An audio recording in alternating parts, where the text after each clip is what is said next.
شیخ Saadi رحمہ اللہ کے بارے میں لکھا ہے کہ آپ ایک دفعہ کسی جگہ پر تشریف لے گئے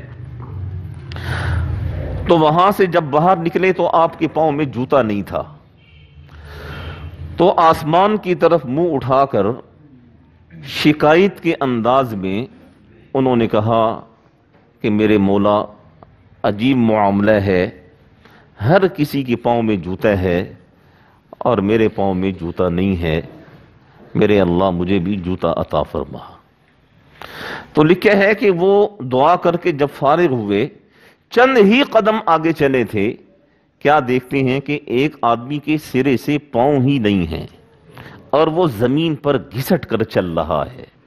تو فوراً انہیں تنبہ ہوا، فوراً وہ محتاط ہوئے کہ میرے اللہ تیرا شکر ہے کہ تو نے مجھے پاؤں تو عطا فرمائے ہیں، میں اپنے پاؤں پر چل تو سکتا ہوں، جوتے نہیں ہیں تو کیا ہوا، لیکن پاؤں تو سلامت ہیں۔ تو انسان کو ہر دم اللہ پاک کی نعمت کا شکر ادا کرنا چاہیے۔ آپ کے پاس یہ جو جسم ہے یہ اللہ پاک کی نعمت ہے، آپ کے پاس جوانی ہے یہ اللہ پاک کی نعمت ہے، آپ کے پاس صحیح آنکھ ہے یہ اللہ کی نعمت ہے، صحیح ہاتھ ہیں یہ اللہ کی نعمت ہے، صحیح زبان ہے یہ اللہ کی نعمت ہے، صحیح پاؤں ہیں یہ اللہ کی نعمت ہے۔ ہر نعمت کا انسان پر شکر لازم ہے۔ ایسے تو نہیں، آپ صلی اللہ علیہ وسلم نے فرمایا کہ انسان کے بدن میں 360 جوڑ ہیں، ہر جوڑ کے بدلے ہر روز انسان کو صدقہ کرنا چاہیے۔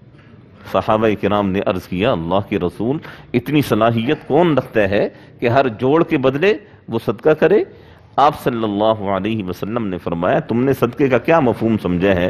مال کو خرچ کرنا نہیں، آپ نے فرمایا تم راستے میں جا رہے ہو، کوئی کانٹا تمہیں نظر آیا، کانٹا اٹھا کے تم نے سائڈ پر رکھ دیا، یہ تم نے صدقہ کیا۔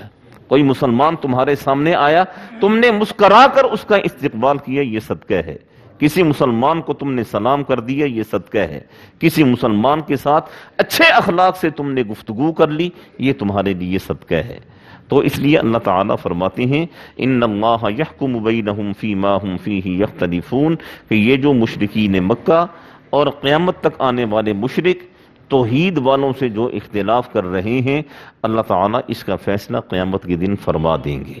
اور اللہ تعالیٰ کسی ایسے آدمی کو جو جھوٹ بولنے والا ہو، جس طرح مشرکین مکہ جھوٹ بولا کرتے تھے، یا اسی طریقے سے نعمت کی ناشکری کرنے والا ہو، اللہ تعالیٰ ایسے کسی شخص کو ہدایت عطا نہیں فرمایا کرتے، ہدایت اس کے مقدر میں نہیں ہوا کرتی۔ دعا فرمائیں اللہ تعالیٰ ہم سب کو اپنا عقیدہ درست رکھنے کی توفیق نصیب فرمائے اور بہترین عمل کرنے کی اللہ تعالیٰ ہم سب کو توفیق عطا فرمائے۔